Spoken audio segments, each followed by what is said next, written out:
It's been about 6 months since I've looked at this bike. I'm in the frame of mind to have another go at it. So here it is.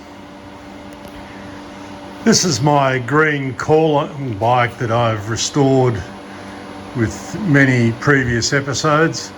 It had a problem, still has a problem with the smoking cylinder head. I believe it's cylinder head related. I've changed the piston. I've sort of done this job about 3 times already, but haven't solved the issue.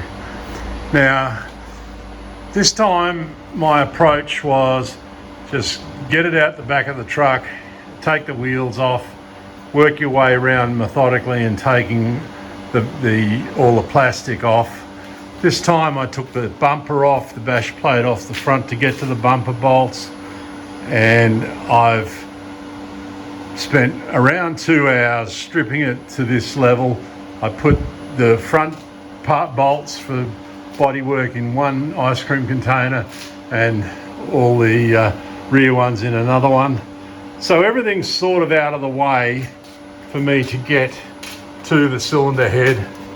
Well, all the fairings are out of the way. I still have to remove the thematic fan and various things there so that I can take the cylinder head off easily while the engine's still in the bike.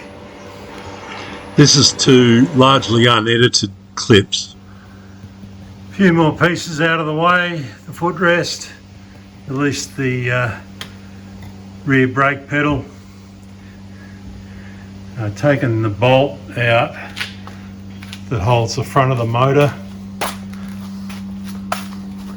so that I could remove the frame from this side to give better access. So the frame that runs from here to there with the bolt through the motor there, that's all removed.